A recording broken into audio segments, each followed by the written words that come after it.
chop them up. All right, so let's move on to the next topic. Did we finish? Everybody finish their point with the vaccination? Yeah. Okay, so we had 2 more topics, and the one is going to be real quick is Love and Hip Hop. Yeah, I will. Yeah, let me see what you're talking about with that. Season I don't watch it though. 9, episode 6. The episode is called, because I got to look at my little notes. It's called You Trippin'. YOU Trippin'. You Trippin'. Where they at? What city they in? This is Atlanta. Love and Hip Hop Atlanta. This is the Atlanta version of the Love and Hip Hop reality show. And I know you guys you've heard of it, but you don't watch it. I get it. Right. I typically, like a rapper or something. Days low. Go over my head, but this particular show got to me because there's a character, Shooter, who's a man. His name is Shooter. He is the ex-husband of another cast member, and he is trying to partner with. You gotta say names, even though we might not know them. You gotta say names. Oh, Scrap DeLeon. Okay. Okay, so Shooter is Sierra's ex-husband, and he and Scrap DeLeon are trying to open a barbershop together. Scrap DeLeon just came home from a bid because his stepsister, Cheyenne, had a place for him to come to because I guess a felon can't go to another felon. His mother, KK, is a felon also. Say what now? Is that the nigga with the real long hair? He like Indian looking nigga with the real long hair? Yes, but he cut it off. He cut it off. Now he has a regular short haircut. But he went to jail. He had to cut all that hair off. But yes, that was Scrap. And so his stepsister, her name is Cheyenne. Cheyenne and Scooter been having an affair for a couple of years now and kept it on the low. So that's Scrap DeLeon's stepsister Cheyenne and Shooter, these names. Shooter were having an affair. And behind Scrap's back. So that's like my brother, So that's his homeboy? Well, they kind of are building a relationship because they're trying to start a business. They knew of each other. Okay. So they came together. Gotcha. That's right. And so the stepsister and him have been having a affair behind the brother's back. But in comes Bow Wow's ex-girlfriend, a young lady named Kiyomi, Kiyomi, Kiyomi, right? Like she goes by she's the head bitch in charge. That's not me. She's the HBIC. Okay, they are in an open relationship, Scooter and her. Okay. But as long as she is the head bitch, she don't mind, and that's what I have a problem with. You understand what I'm saying? So you can't have a problem with that. What you mean? That's her choice. She knows what's going on, and she's cool with it. Okay, but my thing is, this can't be on TV projecting this lifestyle to these young people, innocent people. On TV. I'm sorry? I said, I agree with you. The whole show shouldn't be on TV, but I'm just saying. Yeah, but I mean, now, adults. That's right, but a young, impressionable mind is not ready to understand that this ain't how it go. These type of relationships, they might work for some, but for the most part, they never work out. And that you are worthy to find someone who is going to love just you. You know what I'm saying? You don't have to want to claim HBIC and knowing your man out here with, Betty Sue and Rashida all over the place disrespecting you. You understand what I'm saying? But then he also, remember I said he's having an affair with Cheyenne now.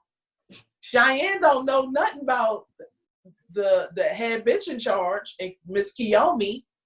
So they end up at a party, of course, or that because that's how Love and Hip Hop do. Yeah. So this girl is absolutely devastated. She thinking she hiding it from her brother, and that he's not messing with anybody else. He's telling her he love her. Like, really? and so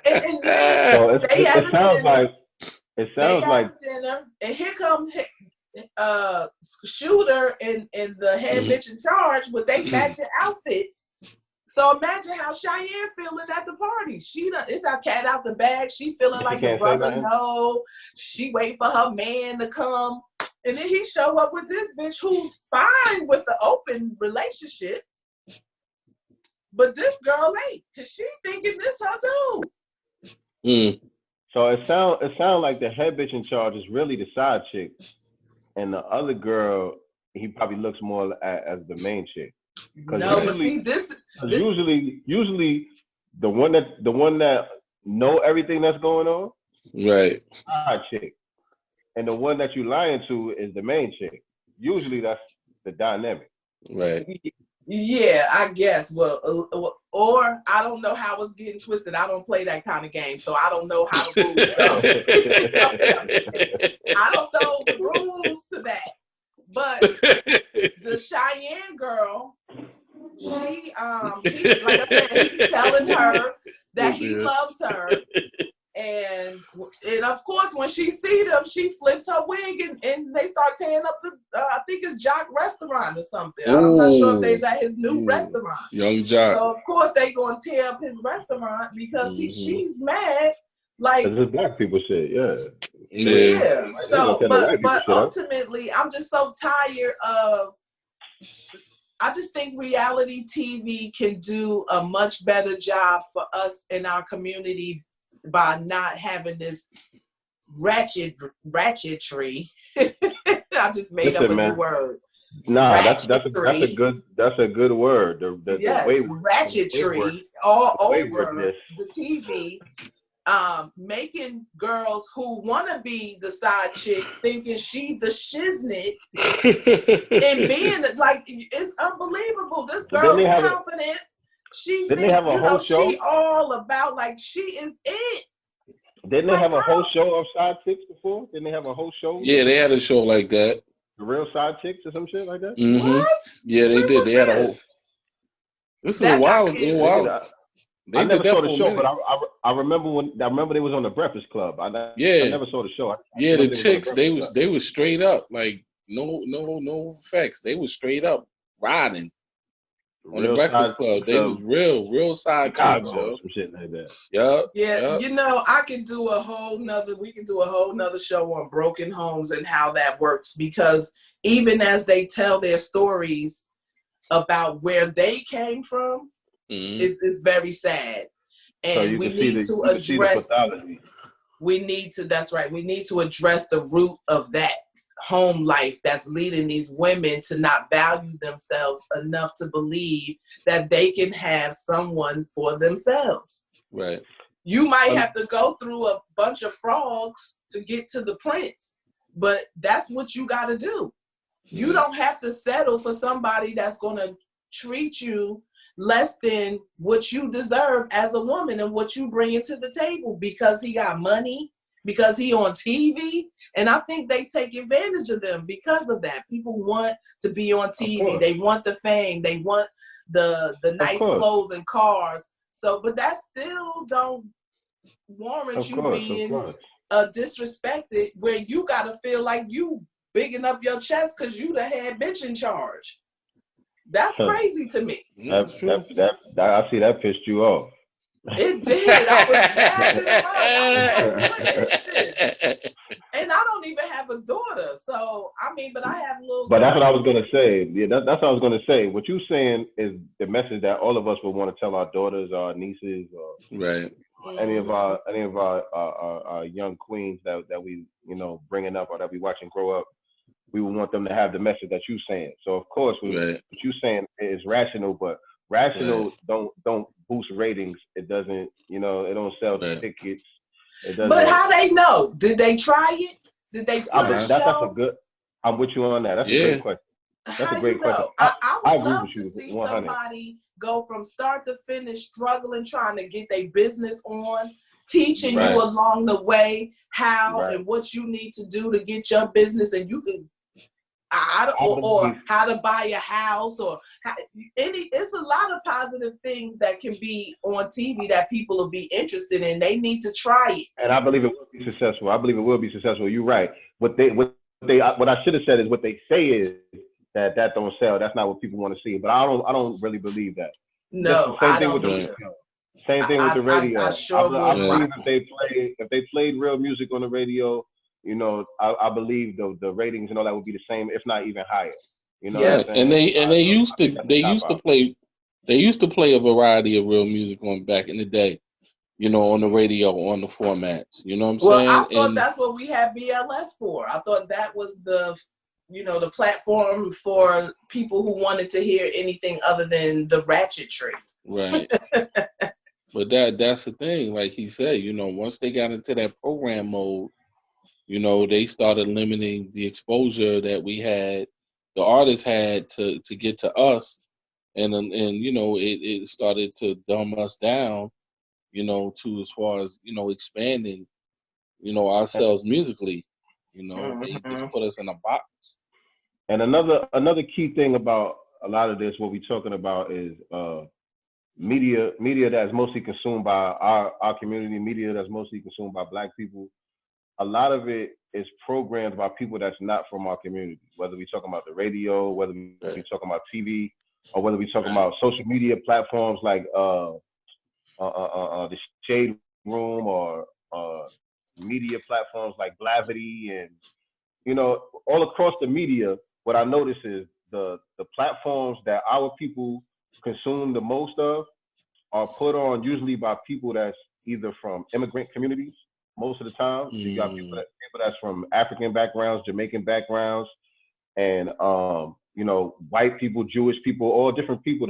That's the money behind it, and the management that's putting out these images and putting out these messages are people that don't really care about representing us in a proper way, because they don't see themselves as being from our community. They don't see themselves. That's right. That's right. That's exactly right. And so when you look at Love and Hip Hop, a lot of the ratchetness that you see, a lot of those girls on there, they come from different backgrounds. A lot of the dudes, they come from different backgrounds. They're not necessarily Black Americans descended from slavery. These are people that come from immigrant backgrounds, but the backlash about it, like the stuff that you pointing out, Sin, it gets put on the Black community. People look at it like, exactly. Oh my God, I thought I was the only person who felt that way. I can't stand it. And if you speak out on it, they'll make it seem like you're trying to separate. No, I am kinda, because you riding my coattails. That's right. From us, but you're getting put up here, and we're still down here, the ones getting spit on and whatnot. Because you don't say Black, you say I'm Jamaican, I'm Bayesian, I'm from St. Lucia. That's where they come out their mouth at. They don't say Black. We don't have a choice. Somebody's African descendants of slaves, we say Black. I don't have a choice to say nothing else. You do, and they do, or they'll say I'm a people of color. Girl, I'll slap you. They don't. Yeah, people of color. I was trying to look up an article. Yeah. Well, that was it. I mean, I was just very upset about the portrayal, and thinking, if I had a young daughter, what if I didn't watch it? Because there's a lot of shows that we don't watch that our kids are watching, and they are. Look at the Kardashians. What they got going on? What is it about them that's interesting? I don't understand it. I don't. They wear nice clothes. They live in a nice house. What is it about them that got 80 million people, however many millions of people tuning in week after week? Kanye. That's smart. They're smart girls, man. But what are they offering to the world? What is it? Marketing. It's expecting me to pay my money for something. They want my money for something, I guess, to buy their stuff. But what is that it? They know how to market. I don't listen. It's not hating against them. I just, what are you? How are they making the world a better place? That's what I want to know. What is it about it? About what they doing? About their nice cars, the nice house? If that's even a goal. Being able to fly here and there. Listen. I'm over here struggling to pay my light bill. I don't want to watch nobody wasting money on bullshit. I can't do it. It's not in my mentality. I just can't do it. We're moving on from my anger with the low self-esteem, disrespect of women on Love and Hip Hop to the Ether versus the Takeover, or the Takeover versus Ether. So since last week, when we said we would cover this again this week, I went and did some research, because then I made a playlist of both of the songs, so I was listening to both of them like on repeat for a couple of hours, and then I went to the internet to see what I could find, and I found some articles that kind of broke down the beef, which I didn't know, that the Takeover, which came out first, was ultimately mostly dissing Prodigy with a jab at Nas. Mostly initially. Yeah, the Takeover was when he did it at Summer Jam. Yes. With the ballerina. Yes. At Prodigy. Yep. Yes. But in the song, so let's say half of the song was on Prodigy. It was 16 bars on Nas, and that's it, or however many bars. But it wasn't all about Nas. No. Correct. And Nas didn't take too kindly to that jab of that's how many bars it was. Right. And commenced to unleashing some fire. It's about, I think, I can't find the article. I don't know what I did with it. I think they said something like 67 bars of fire. Over. 67 bars or 69 bars of fire on his ass. And see, the Stillmatic freestyle was the opening. Sin, we don't hear you, man. Where you at? Say something, Sin. I'm gonna go. Oh, there you go. There you go. I'm gonna go out. Go out and come back. Okay. Sin, they don't understand. Go out and come back in, and hopefully this okay. All right. Well, you got to go back to Nas put out the Stillmatic freestyle before he dropped Ether, because there was a mixtape with the Rockefeller All Stars, which was this. And hopefully that fixes it. There you go. Yeah. All right. Cool. Yo, Sin, I was telling her, historically, you got to go back to the Stillmatic freestyle, because that came out before Ether. And that was a response to a diss that they waged on him. Yeah, on the mixtape circuit. So whose mixtape was it, so I can go get it? Who did they? Was it Clue they dissed him on? It was Freeway dissing Nas and Beans, and it was a freestyle they did. It was a whole rock freestyle, and then Nas turned around and did the Stillmatic response, and he dissed all of them in that one freestyle. He said, what he said, shoot through beans or something, hit the freeway. It was some rhyme. The way he did it was so ill, yo. Like, Nas taught it, he what he did was he just gave him a little taste. You know what I'm saying? There's Sin, there you go. Say something, Sin. Say something. I don't know what's going on. There you go. We can hear you. Can y'all hear me? See you, yeah. We can hear you. Yeah, it sounds a little bit robotic, but we can hear you. So what was you talking about the Stillmatic Freestyle? Yeah, when he responded to them. Because they had dissed him. Yeah. Yeah. Wait a minute, so it was Takeover, that was bait, really. That was just Freestyle, bait. then Ether? It was they dissed him on a freestyle. I forgot which mixtape that was on. Freeway and Beans, they dissed Nas on that freestyle. And then Nas came back with Stillmatic freestyle. Then after that, then comes the Takeover. Oh, okay. You know what I'm saying? The rest of the Takeover, the extended version of the Takeover. Yeah. The Prodigy part of the Takeover with the jab was Summer Jam. Right. Sometime that fall was the Stillmatic Freestyle, and then September 11th, the full Takeover. Right, the full Takeover. Yeah. And so then it's that something was called running. the full Takeover. Is that are these mixtapes that I'm missing out on? No. Like you said, initially he performed the Takeover at Summer Jam. He didn't have the verse where he was dissing Nas. Okay. He just had one line where he dissed Nas. Okay, got it. But when the album came out, it had the verse where he was dissing Nas. Okay.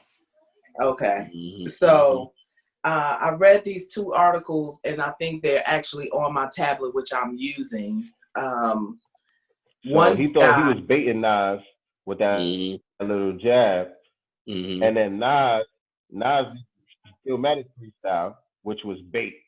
That was the real bait. Yep, that's a fact. Nas was playing chess on it. Yeah. Well, the two gentlemen who I found that wrote articles about. But anyway, that's a conversation.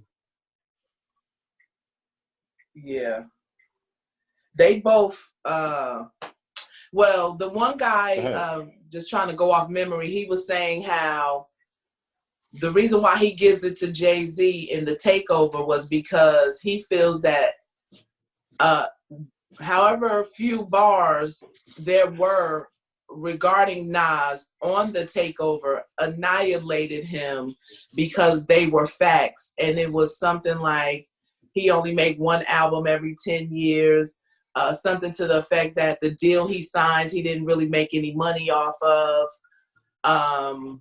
And maybe one or two other things that Jay-Z dissed him in the Takeover that he felt is why Jay won, because he was able to annihilate him in those few bars, whereas Nas did a whole 69 bars. And he said that what Nas did was immature and just hyped on his physical or whatever. So yeah, that's the same thing that everybody says that picks Jay-Z to win that battle, and usually this is after the fact. In real time, nobody was saying this. These are theories and niggas explaining that started popping up years later. Right. You know what I'm saying? Right. That was damage control. And right. We don't got enough time here. Right. But I have an argument to debunk that, because they always want to talk about facts versus just cracking jokes. But Nas dropped a lot of facts on Ether as well. I think so too. I think Nas, like I said, we don't got time to do that here, but I could point that out line for line where this was a fact. This is not an opinion.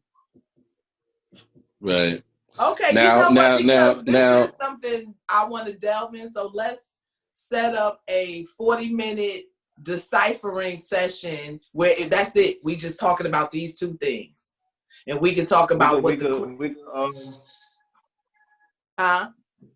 do lyrical. We could do chronological breakdown, and we could do a chronological breakdown and a lyrical breakdown.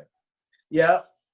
And that whole show is going to be about the Takeover versus Ether. On a good footnote, they had asked Damon Dash when Ether dropped what was going on in the Rockefeller camp, and he said Jay-Z told him that he knew he had lost, and he said Beans and everybody in the camp, Memphis Bleak, they all was like, it's over. It's over.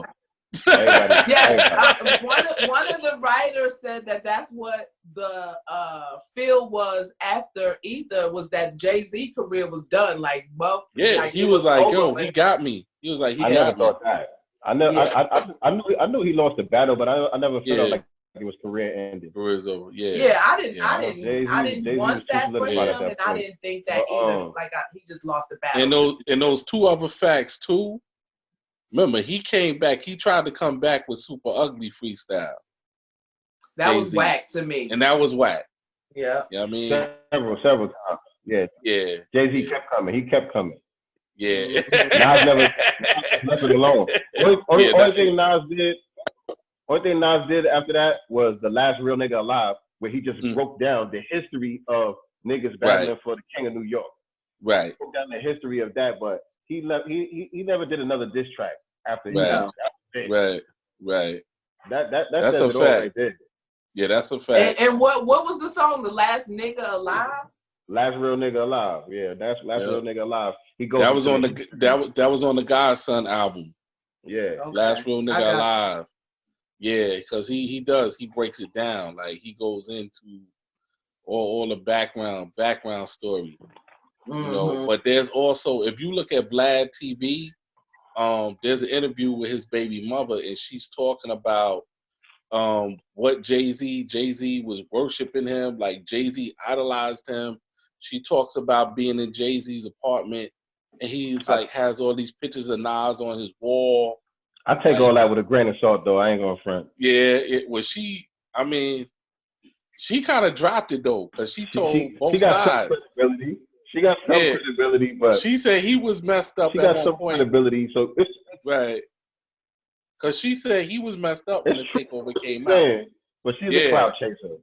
But what's that saying about Jay-Z's character, that you gonna try to have sex with somebody's baby mother just to throw it in their face? Like, you was a snitch, nigga. Like, get out of here. Like, you don't really want it. You think you was doing something, but you really was making yourself look stupid. I mean, that's how I felt. And he put it in Super Ugly. Remember, he put that in Super Ugly. I mean, like that was like not just below the belt, but it made you look like a fucking slime, a sleazeball. Like, why would you even want to go after some seconds of Nas?